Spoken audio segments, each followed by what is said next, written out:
आज एकादशी असल्यामुळे मी सुरजा विन्या आणि सायल्या चाललेलो नंदवाळला म्हणजेच प्रति पंढरपूरला चाललेलो. दरवर्षीप्रमाणे या वर्षी गर्दी लईच होती. सकाळी आम्ही 6ला बाहेर पडलेलो आणि 9 वाजता आम्हाला दर्शन भेटलेलं. पांडुरंगाचा आशीर्वाद पाहिजे म्हटलं तेवढं तर करायला पाहिजेच की. आता तुम्ही म्हणजे एवढ्या क्षण काय होते तसं मी तर दरवर्षी येतोय, खरं घराला संग येतोय आणि ह्या वर्षी आलेलो मित्रांसोबत. खरोखर मित्रांसोबत जाणं आणि फॅमिली सोबत जाणं यात लय मोठा फरक आहे. इथं पांडुरंगाची रांगोळी काढलेली असली खतरनाक वाटली की नाही. खरं तिथं सोडत नव्हती कोणाला फोटो बिटो काढायला. दर्शन घेऊन झाल्यावर बाहेर पडताना एक लाडू देत्या राजगिऱ्याचा, त्याला आपण प्रसाद म्हणतोय. ते खाईत खाईत बाहेर आलो आणि एकदा समोरून पाया पडलो आणि चाललो गाडी जवळ. एका स्टॉल वरती की नाही ही हनुमान दादाची कथा मला लय आवडलेली, ती पण घेतलो बघा. तिथे दर्शन घेऊन सगळे जण आम्ही जाणार होतो सातेरी महादेवाला. आमचं काय आधी ठरलेलं नव्हतं, खरं पोरं म्हणले चला जाऊन येऊया. पुण्यात गेलतो का नाही तेव्हा काहीच वाटलं नव्हतं सातेरीला गेल्यावर. खरं पावसाळ्यात ना असलं वाटायला का नाही. तुम्ही पण येऊन बघा एकदा. इथे काय आपल्या कोल्हापूर पासून 25 ते 30 किलोमीटर अंतरावर आहे. कोणाला लोकेशन माहित नसेल तर कमेंट करा, फक्त तुम्हाला लोकेशन डीएम करतो. असं वाटायला का नाही ढगाच्या वरनं आपण चाललोय. कुठे केव्हा जायचं म्हटलं काय ना काय तर बोंबा पण होत्या म्हणजे होत्या. आता पेट्रोल संपलेलं बघा गाडीतलं. या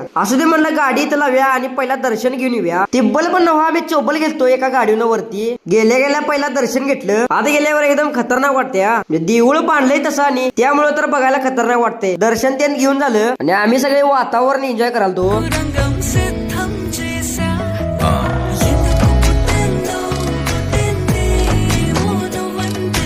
त्या गाडीला पेट्रोल संपलेलं का नाही असा काय तर जुगाड करून आम्ही तिला खाली आणलेलं. घसर तिला काय ती खाली येते सोडा. खरं जिथं ढकलाची गरज लागते तिथं आम्ही ओढून आणलेली. खाली आल्यावर पहिला गाडीत पेट्रोल टाकलं आणि ती काठी होती का नाही तिला पहिला पाया पडलं, कारण तिनं आम्हाला लई साथ दिली तेव्हा.